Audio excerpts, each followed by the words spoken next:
todos, ¿cómo estáis? Esta es la segunda sesión que realizo para vosotros de vídeo para, bueno, continuar con nuestras actividades de conocer Madrid. Hoy voy a hablaros acerca del Fuero Viejo de Madrid, digamos las primeras leyes por las cuales, o reglas por las cuales se rigió la comunidad cristiana de Madrid después de la conquista o la ocupación de la ciudad por las fuerzas cristianas de Alfonso VI en torno al año 1085. Este fuero viejo de Madrid se encuentra redactado desde el año 1202, si mal no recuerdo, y bueno, reúne una serie de reglas, etcétera, de reglamentos que regían la vida de los madrileños anteriores a esa fecha y que estuvieron en vigencia durante muchísimo tiempo, ¿no? A lo largo del siglo XIII en general, hasta que Alfonso X el Sabio en 1262 trató de cambiar las cosas e introducir el fuero real, tratando de homogeneizar los fueros en el reino, ya que, bueno, cada villa, cada ciudad tenía su propio derecho. En Madrid intentó, bueno, pues hacer esto, pero la implementación del fuero real sobre el fuero particular de Madrid tardó muchísimo tiempo y no se puede decir sino que aproximadamente hasta mediados del siglo XIV, hasta 1348, el año de la peste negra, fue que se pudo implementar finalmente el fuero real, ¿no? El fuero de Madrid pues tiene toda una serie de características muy particulares que no difieren demasiado respecto pues a otras poblaciones, pero que nos hablan mucho de la idiosincrasia de los madrileños de la época, porque fueron ellos los que confeccionaron este fuero, ¿no? El fuero viejo, ¿no? Voy a hacer un breve repaso, bueno, o trataré de ser breve porque el fuero pues es bastante largo, acerca de todas estas cuestiones, tocando puntos para que tengáis una idea más o menos de qué va todo esto del fuero y para que penséis también un poco qué queda de todo ese espíritu hoy en día. Vamos a ver. Bien, entonces, bueno, primero lo que voy a comentar es sobre la territorialidad, ¿no? ¿Qué abarcaba el fuero, el conjunto de normas escritas para administrar la vida madrileña en la época? Bueno, Madrid era una villa y se mencionan en el fuero las murallas, el castillo, calles, etcétera, etcétera. También se dice que estaba dividido en 10 colaciones o parroquias, ¿no?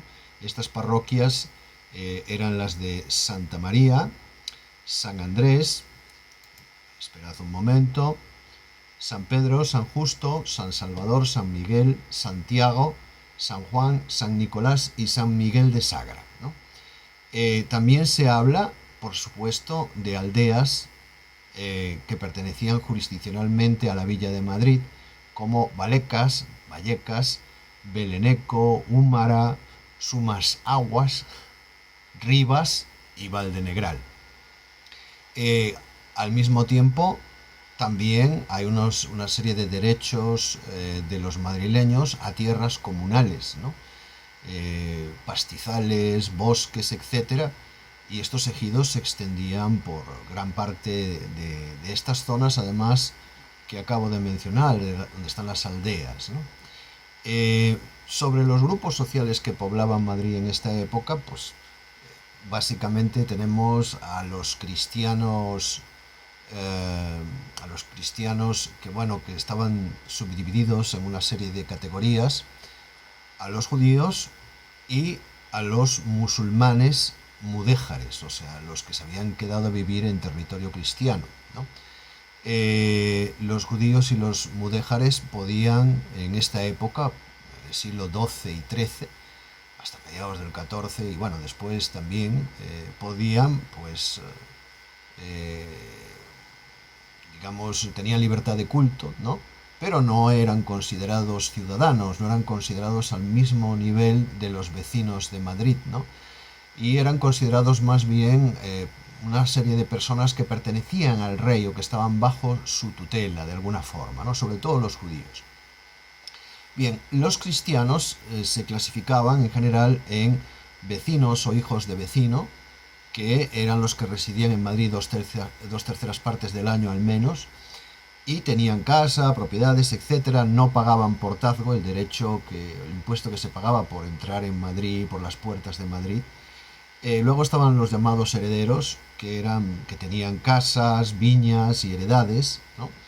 Y luego los moradores, que eran personas que vivían alquiladas en Madrid, y aldeanos, que no eran herederos, ¿no? En el último lugar estaban los albarranes o forasteros. Los forasteros estaban expuestos a muchos problemas dentro de la ciudad. Todos los derechos, los fueros de estas ciudades o villas de la Edad Media pues son sumamente centrados en los privilegios personales de la gente que vive dentro de las murallas, y los forasteros son vistos con hostilidad, con desconfianza, e incluso a veces casi carecen de derechos, ¿no? Eh, Bien, estas personas, estos cristianos, se ocupaban en multitud de actividades, ¿no? Sobre todo las agrícolas, ¿no? Porque la actividad artesanal y la actividad comercial pues era bastante limitada en el Madrid de la época, pero también en general en los reinos cristianos de esa época, contrariamente por ejemplo al mundo andalusí. Y los otros grupos sociales, como los judíos se ocupaban de oficios que eran considerados bajos, como por ejemplo los relacionados con el comercio, ¿no? Los buhoneros, los mercaderes no gozaban en la Edad Media, sino al final, en realidad, pues de consideración social importante, aunque tuviesen mucho dinero, ¿no? Y también pues se dedicaban a oficios como por ejemplo la medicina tenían farmacias, la farmacopea, y bueno, actividades que bueno, en general quizá no estuvieran tan vinculadas, aunque no lo sabremos bien en el caso de Madrid, con el campo, ¿no? Pero también sabemos, por lo menos en otras ciudades, que había judíos que eran propietarios de tierras y cultivaban, ¿no? En el caso de los musulmanes, los mudéjares podían ser libres, sencillamente que eligieron quedarse en Madrid una vez que se fue ocupada por los cristianos, o podían ser cautivos, ¿no? Todos los presos de guerra eran convertidos en esclavos en el mundo de la época. Entonces los esclavos no tenían por lo general responsabilidades civiles porque eran considerados legalmente objetos, ¿no? Estos esclavos pues sencillamente no se les aplicaba la ley como por ejemplo a una persona libre, ¿no? Esto es importante recalcarlo. En ambos casos, tanto judíos como musulmanes, repitiendo lo mismo, no tenían los mismos derechos de tipo político, por ejemplo, que tenían los vecinos o, bueno, los vecinos cristianos, ¿no? También, por otro lado, no tenemos en el Fuero Viejo de Madrid ninguna alusión a el hecho de, bueno, de que existiesen aljamas o barrios particulares en esta época, en el siglo XII y XIII, para judíos o musulmanes, ¿no? Sobre las actividades económicas, pues bueno, en el fuero desafortunadamente desaparecieron una parte de las páginas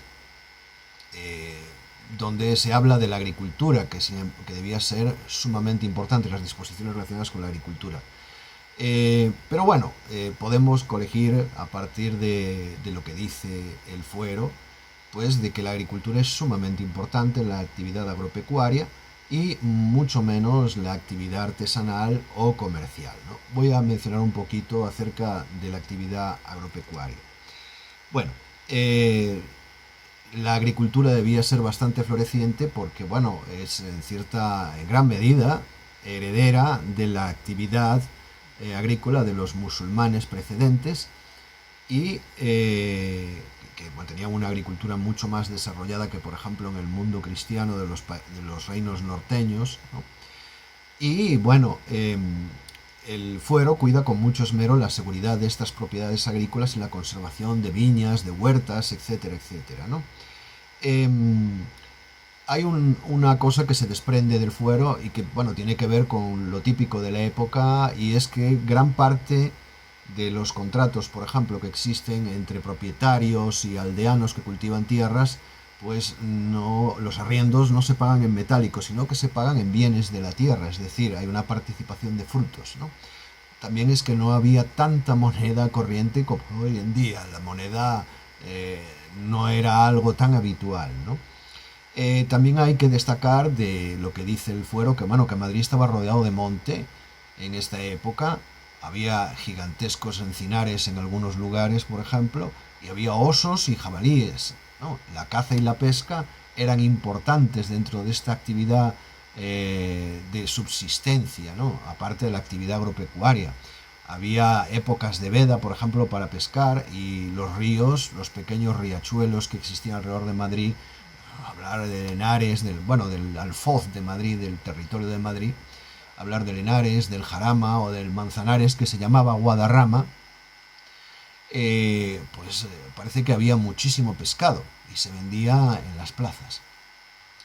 Eh, el fuero, por otro lado, regula la vida de los gremios, que eran las corporaciones integradas de personas de un mismo oficio en la ciudad o profesión, y bueno, en este sentido los sectores artesanales, los sectores de las personas que trabajaban, que tenían profesiones y oficios, pues la verdad pues no había un gran desarrollo. En el foro se habla de batanadores, gente que trabajaban la lana, tejedores, tejedoras, se fabricaban varios tipos de tejido, mucho de lino, ¿no?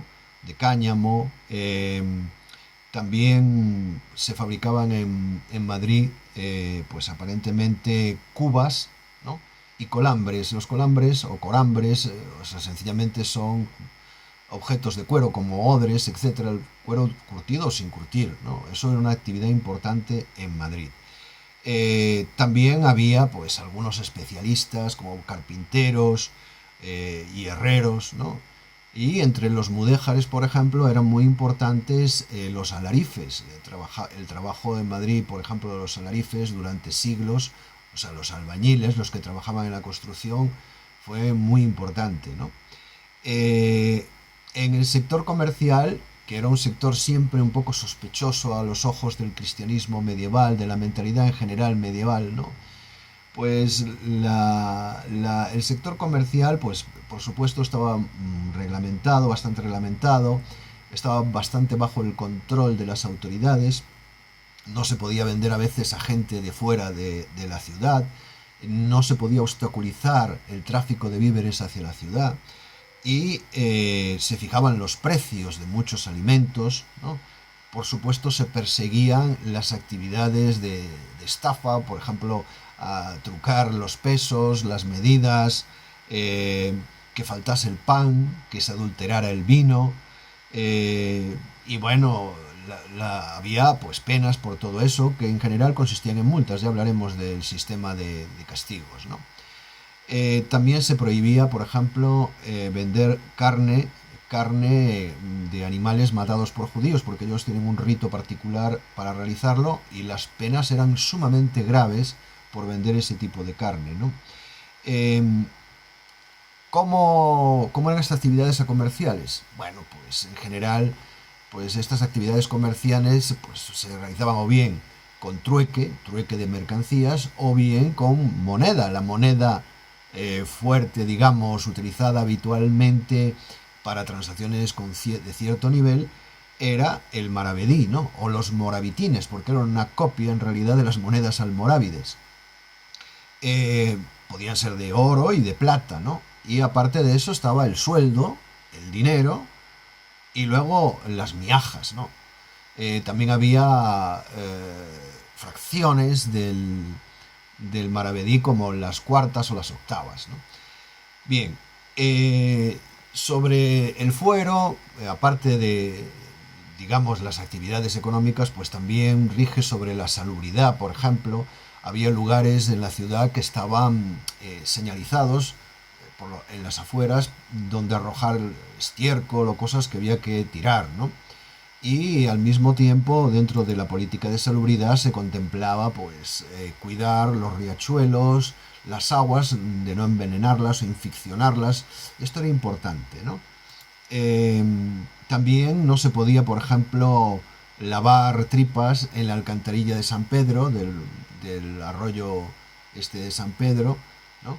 Y bueno, había también disposiciones en este fuero, fuera ya de las cuestiones de la salubridad, sobre la diversión y los espectáculos públicos, aunque no se habla mucho de ellos. Sabemos, por ejemplo, que había juegos como el tejo o la calva, ¿no? Donde se apostaba y solía haber violencias. eh, entonces, bueno, había disposiciones acerca de multas y todo eso con respecto a este juego. No por jugar, sino por determinadas cosas que podían ocurrir. A través del fuero también nos enteramos de que el toreo existía, si bien este toreo, y se supone que había un coso también, este toreo, sin embargo, pues parece que no era de muerte, ¿no? Porque en las alusiones que aparecen en el fuero da la impresión que se trataba casi más bien de un juego peligroso, pero no aparece como un juego de muerte. Eh, Entre los espectáculos y todo eso, pues hay una mención a los cedreros. Los cedreros eran unos juglares que tocaban la cedra o cetra, que era una especie de cítara con una caja de resonancia y que tenía una forma trapezoidal. Tenía como 20 cuerdas aproximadamente, no recuerdo exactamente. Y bueno, estos juglares llegaban a Madrid a caballo y tenían por lo visto, levantaban una enorme expectación, ¿no?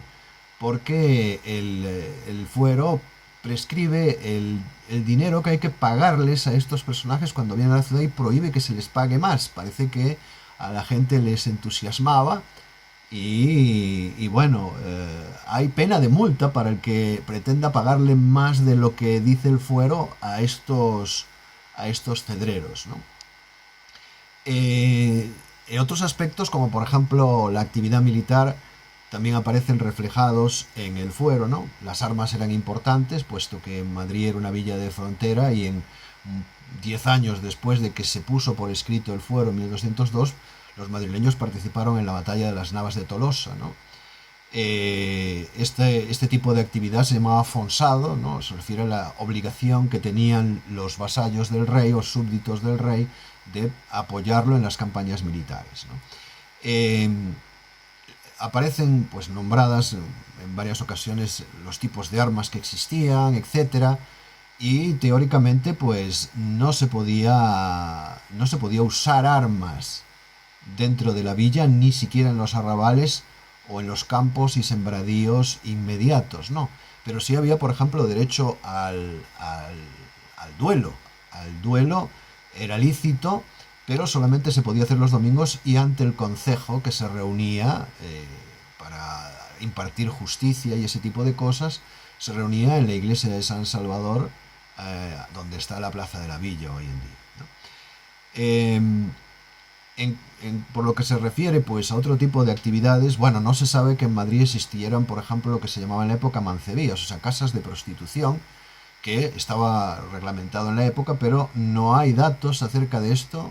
Quizá pues no existiese claramente esta actividad pues muy definida, sino ya para el siglo XV, por lo que parece desprenderse, y era una actividad que estaba en manos de el rufián, ¿no? Los rufianes, que eran pues sencillamente los proxenetas, ¿no? De ahí viene un poco la expresión de hoy en día, pues, bueno, hoy en día ya olvidada, en realidad, del rufián como persona perversa y malvada, ¿no?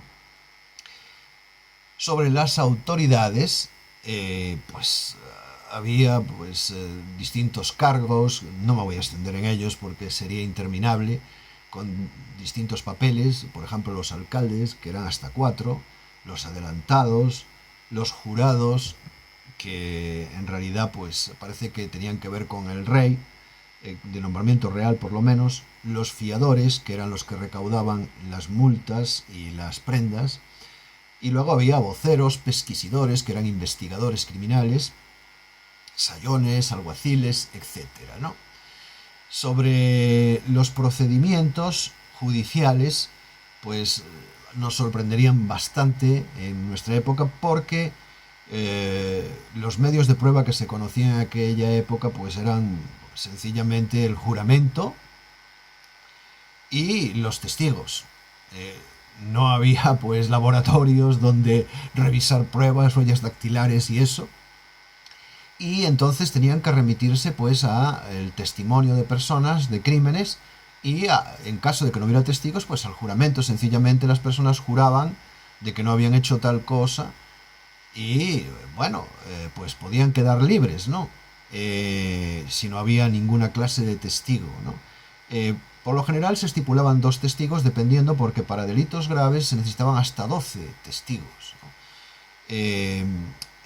Los castigos, por lo tanto, para los perjuros eran graves, aunque en Madrid los castigos siempre fueron bastante endebles comparados con los que se daban en otras ciudades, ¿no?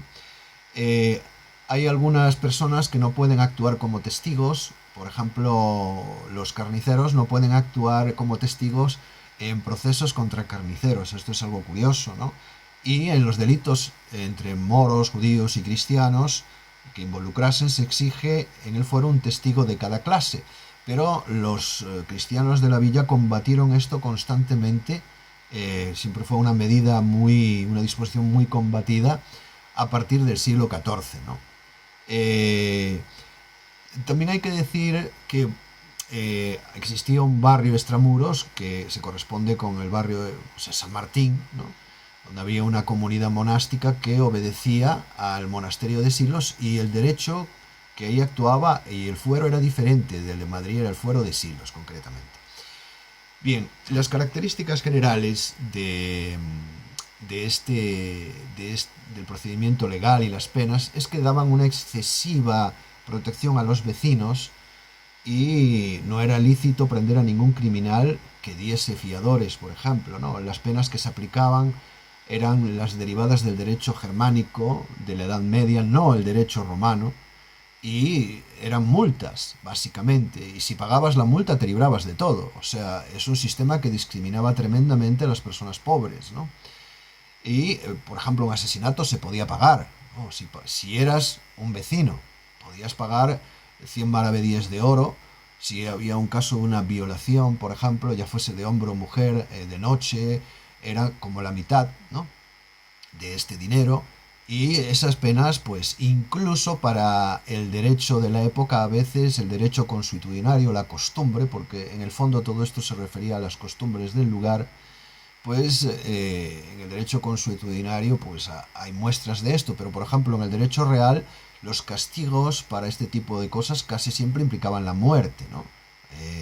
Entonces, bueno, aunque el rey intentó imponer castigos de pena de muerte por estos delitos, en Madrid hubo resistencia a esto durante mucho tiempo, ¿no?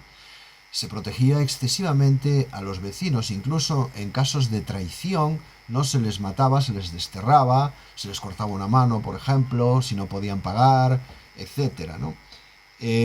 Las penas, hablando de esto, las penas no eran de cárcel. Las cárceles sencillamente no aparecen mencionadas en ninguna parte, eran penas pecuniarias o penas corporales, ¿no? Por ejemplo, los castigos corporales, pues ya como habéis visto en películas, poner en el cepo a alguien o azotarlo, pero también había otras penas como raer el pelo en caso de Madrid, cortar las orejas, la mano, el pie, lanzarlo de la villa, es decir, desterrarlo por traidor o alevoso. También hay encierro hasta que la persona muera de hambre, ¿no? Y horca, ¿no? Sin embargo, estas penas eran suaves comparadas con las que existían en otros lugares, ¿no? Incluso comparadas con el derecho real, donde estas penas pues podían ser sumamente graves, ¿no? Podían alcanzar pues sufrimientos terribles para las personas. En ese sentido, Madrid pues no se caracterizaba por precisamente penas graves, pero también era muy laxo con los crímenes que se cometían por parte de sus ciudadanos, ¿no?